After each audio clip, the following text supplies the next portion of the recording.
Today on Cast Madison.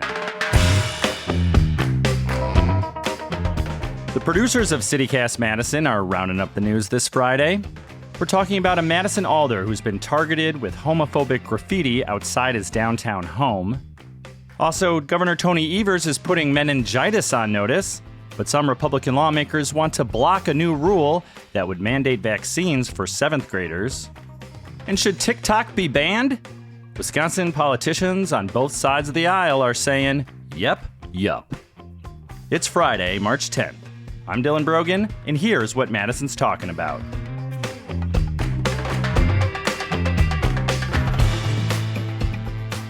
It's the Great Friday Roundup, and we have Molly Stentz with us. And it's just us. Where's Bianca? I know. Bianca's been out sick. Yeah, she kind of lost her voice, which is a big problem when you need to talk for a living. So it's the producer crew, Cast producers. We hope Bianca gets well soon. Yep. So it's just us, the other 2/3 of the Madison Cast team, with you today. Did anything happen this week? Something happened this weekend having to do with local elections. It's kind of shocking to me. We don't see this kind of thing in city council races very often. This story was on WKOW. Tony Galley, longtime Madison reporter. Everybody should know who Tony Galley is. He did a story about how there was some graffiti all over District 4, which is a downtown, that was targeting longtime Alder Mike Verveer. And 26 buildings is a lot. There also were, making some really hateful accusations against this Alder who has been on the council for 20 years, more than that. Did you see it? I did see it over the weekend, right outside his house and all these buildings, right by where he lives. It's by Ward, right? By the radio station? Yeah, right by Ward. So what was it, though? The gist of it was, the one I saw was like, don't vote for pedo Mike Verveer. Wow. And that was all over downtown. That's crazy. I feel like that doesn't typically happen in local government races, like outright inflammatory, derogatory slurs. Mike Verveer put out a statement. He said, homophobia has no place in our city. I'm deeply saddened by this hateful attack on me, and I know Madisonians will see it for what it is, a vile expression of ignorance and prejudice. It's creepy that it was outside of his house. Seems very personal. Yes. Well, and also it was saying don't vote for him. It had directly to do with the election. That seems sus. What's his opponent saying? Well, he also put out a statement. His name is Max Laubenstein. He's a UW student, and there are a lot of students that live in that district too. He said, I'm familiar with past accusations against Alder Verveer of unethical conduct, but this is the first I've heard of such severity. While others may investigate further, I plan to continue my energy on connecting with my neighbors and building a positive future for Madison. That's weird. Pretty cold. Usually, someone puts up hateful graffiti, you don't take that as the truth. It feels like a new low for Madison politics. Like, people can agree to disagree. We usually like primaries. We like a good, robust exchange of ideas, but putting up hateful graffiti outside of an alderman's home all over town? So the graffiti got taken down, right? A lot of it did, yes. The cops, are they doing anything? They're looking at cameras and stuff. Man. Now I'm just feeling sad about Madison politics. Well, if people want to know more, WKOW is the only one who's done a story on it so far. Reporter Tony Galley. He's kind of an old school Madison TV reporter, and I like old school Madison TV reporters. Can I tell you my funny Tony Galley story? Yeah. Okay, so Tony Galley, it's the height of the 2020 protests in Madison. It was one of those nights when the police were in confrontation with protesters, and there was just a lot happening downtown. I'm walking to State Street, and there's literally a cloud of tear gas, right? And then out of nowhere, just like this guy in a suit starts coming out from the fog of the tear gas. Like it's 2:00 in the morning and there's just tear gas everywhere. And there's just Tony Galley waving, "How you doing, Dylan? Having a good day?" Anyway, that's my funny Tony Galley story. Tony Galley. He goes where the graffiti and the tear gas is. I'll remember it forever. So what caught your eye in the news this week, Molly? Well, alrighty. So something that's been on my mind is that anti-vaxxers have something new to be mad about, and that's meningitis vaccines, right? So Evers' administration rolled out these new public health rules, and meningitis vaccines are now required for 7th graders, right? They used to just be a good idea recommendation, but now you got to have them to be in school. So Dr. Ryan Westergaard, right, the state's chief medical officer, he was at the Capitol this week getting grilled by lawmakers. So Westergaard, this is the guy that led the state's COVID response, the medical informed perspective about it, right? He's got this doctorate, medical doctor, PhD in public health from Johns Hopkins, the whole thing, right? And he's being called Wisconsin's Dr. Fauci by Steve Nass, right? And not in a good way. He did mean that as an insult, right? So he's testifying about these new rules, right? So you got to get this meningitis shot. The other thing they're doing is that you have to have a doctor's note to get an exemption from the chickenpox vaccine. It used to just be that basically, parents could say, "Hey, look, my kid already had chickenpox. I don't need to get the vaccine. I got immunity. It's all good. Sign the little waiver." And now they're like, that's not enough. We actually want to see that you went to a doctor and a doctor actually says, yeah, you have immunity. Like, your word ain't good enough, parents. So those are two things the Evers administration rolled out that are getting some pushback. So there's this lobby group. I don't know if you've ever heard of it. It has kind of a funny acronym. Wisconsin Woof. United for Freedom. Or WUF. The meningitis one, it wasn't required, I don't think, when I was in high school or in Madison public schools, but to go to UW, you had to get a meningitis shot because there were kids who died being in dorms from meningitis. You had to get it. There wasn't an option then. And that's what Dr. Westergaard talked about. Like, he had a college classmate that died from it. So it is a thing. The other thing that's happening is that vaccination rates are slipping across the state, right? No surprise. From the COVID pandemic, we're down to, I think it's 88, 89% of kids getting immunized, which sounds like, that's most of them, right? Except that you need like 95. That's a big enough number to start affecting immunity for all of us. So that's what's going on here. Well, I have all my shots, and I think vaccines have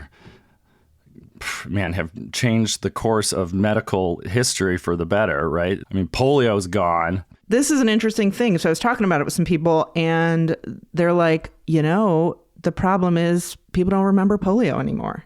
Like, some generations, the generations who lived through polio are like, yeah, vaccine's good, saved lives. Well, they lined up in droves to get that one, the polio vaccine.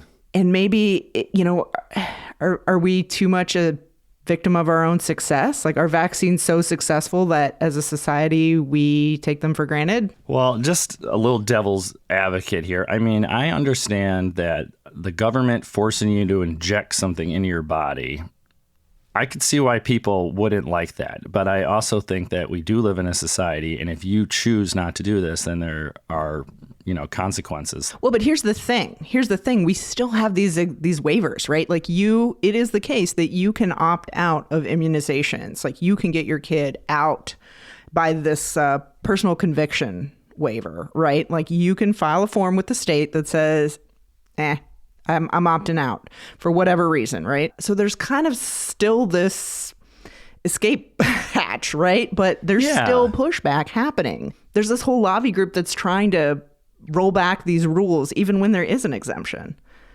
So what up with that? And I'm glad that exemption is there, and I also wish that only 1% of people used it. Yeah. Did you get the chickenpox vaccine? Nope. I don't think that was around when I was Me a kid. neither. I got chickenpox.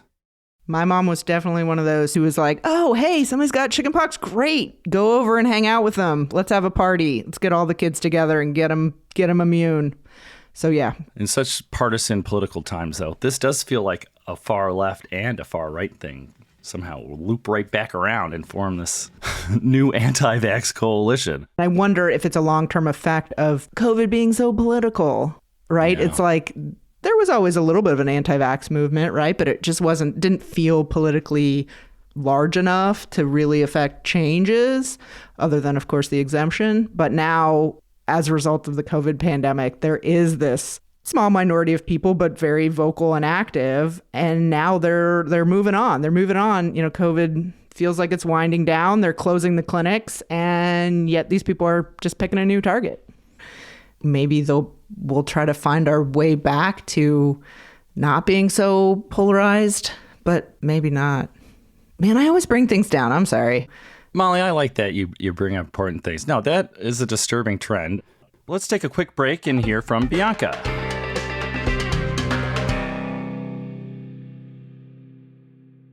So, Molly, you wanted to talk about something that's been gaining steam with some Wisconsin politicians, and that's banning what now? They want to take away your TikTok. That's what I hear. Totally? Everyone's TikTok? Well, so our Senator Baldwin is the latest. You've probably been hearing rumblings around this, right? Like Representative Gallagher's been talking about it. Governor Evers, he banned the use of TikTok on all state-owned devices. The fear is, this company is based in Beijing, and it could be used by the Chinese government to spy on Americans. It's on millions of devices all over the country. Do you use TikTok, Dylan? I don't. Have you heard of Yik Yak? Yeah, I don't love that one because I'm not a student. Yeah, it's primarily used by UW students, but it's a good source of campus information. But it pegs it to like a certain geographic area, so like only like 3 or 4 miles away. Well, there was like a threat not too long ago, I think it was last month. Someone on Yik Yak basically implied that there was a mass shooting going to happen on campus, right? Like a serious threat. Wait, they implied that it had happened, or they were saying they were going to do it? It was implying some sort of that there may be some horrible shooting, and I would stay away from there. But he was the one who seemed like he was the one doing it. And was he trying to get out of a test? Yik Yak, it's supposed to be anonymous. They bill it as this is an anonymous platform. And it's mostly just text. It's not really images. Is anything anonymous on the internet? Not well. That's what the Yik Yackers found out real quick, is that this threat on Yik Yak quickly became, they identified the person, they expelled them, they banned them from campus.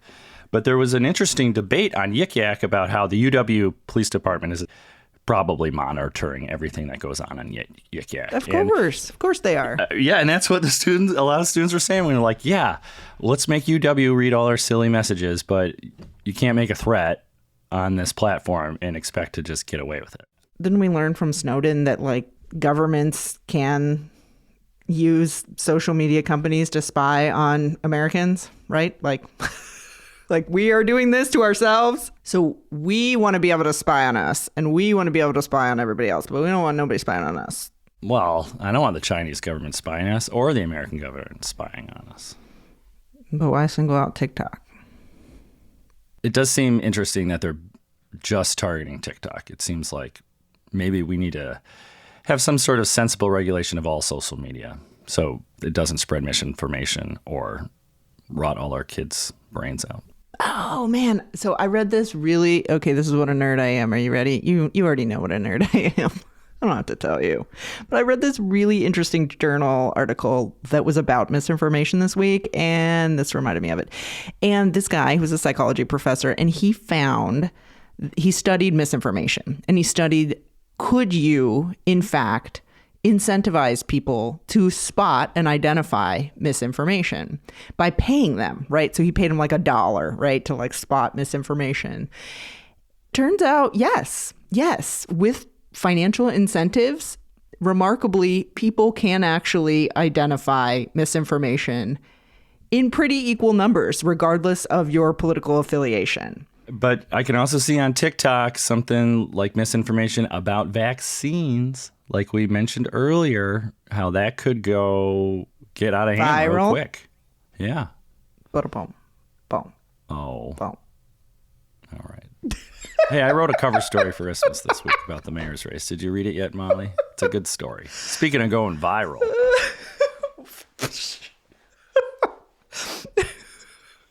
Dylan's like, in other news, me.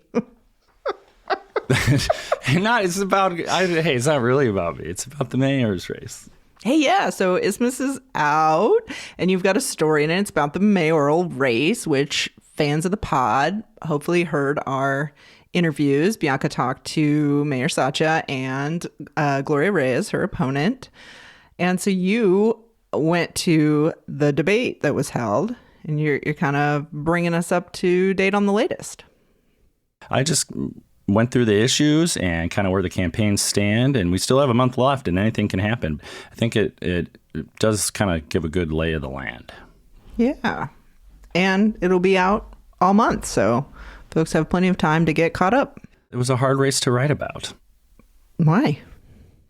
Because I think it's very much centered on the mayor pursuing a very ambitious agenda and getting a lot of things done on 4 years. And the whole race seems to center on her record for the last 4 years and whether people want to give it a chance or believe in it, or whether they think the mayor is just doing too much too soon and people are getting left out. Too much. That doesn't feel like an argument you often hear against city government. Why are you doing so much? And also, I think what was difficult is there's a lot of things that the mayor has put in place that we don't know if they're going to work for years.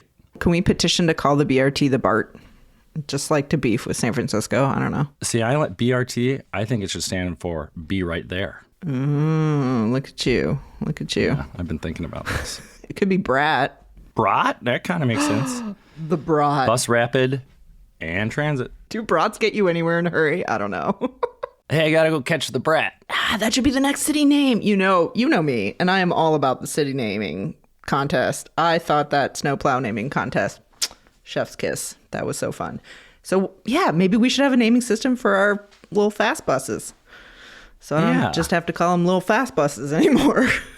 They could have a real name. That's gonna be a big change, so I can't wait to talk about that. And you know what else our listeners could not wait to talk with us about? Your freaking festival cams. We got an email from a listener, and I swear, if you put him up to this, hashtag Team Dylan. I do not know this person. Hashtag Team Dylan. Where did this come from? So you were talking about how much you love those festival self-checkout cams last week. I don't like how you're framing this at all. And listeners agreed with you. Like, we got emails. They were on Team Dylan, as they said. They think they are the best ones in town. So you were onto something, pal. Danny, who I do not know, but who I like a lot, he wrote, since the first time I used the self-checkout, I always noticed how flattering my image is in the little TV camera setup. Don't get me wrong, I don't generally hate how I look in mirrors, etc., but those cameras and or that lighting still manage to do wonders for my self-esteem. Everyone needs the self-checkout cams and the corresponding screen that shows you at festival. There's something going on where everybody looks more attractive than they normally do. I don't even think it's accurate. I think it makes you prettier. Remember those skinny mirrors in Seinfeld? It's like that. I can't wait for this interview. Dylan's next expose. It's sitting down with like the IT department at Festival Foods. I can't even believe they do it on purpose. Why would that be a reason anyone would shop at a grocery store? I just throwing that out there. Heuristics, like just getting you back in the door. Another email came in. Granted, this one is a little bit more of a friend. The cameras in the festival self-checkout are fantastic. This myth, I would say, has been confirmed, not busted. Confirmation bias exists. Yeah, you and Bianca demanding double-blind studies of this phenomenon. I don't think we had to take it that seriously. Oh, man, I miss Bianca. I hope she feels better soon. I'm sure she'll be back Monday bringing you more news from around the city. Right, Molly? Yeah. All right, Dylan, have a good weekend. You too. Molly Stentz, thank you so much. We'll talk soon. Bye.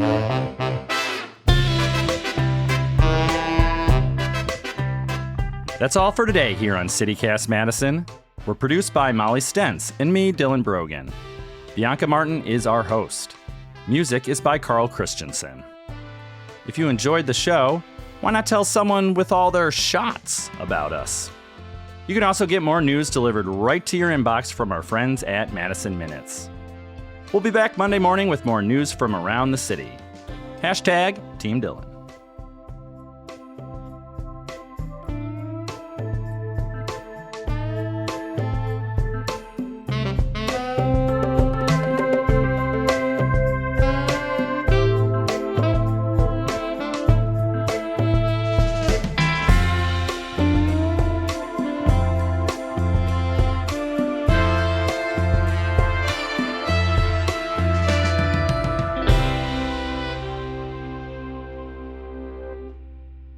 In other news, me.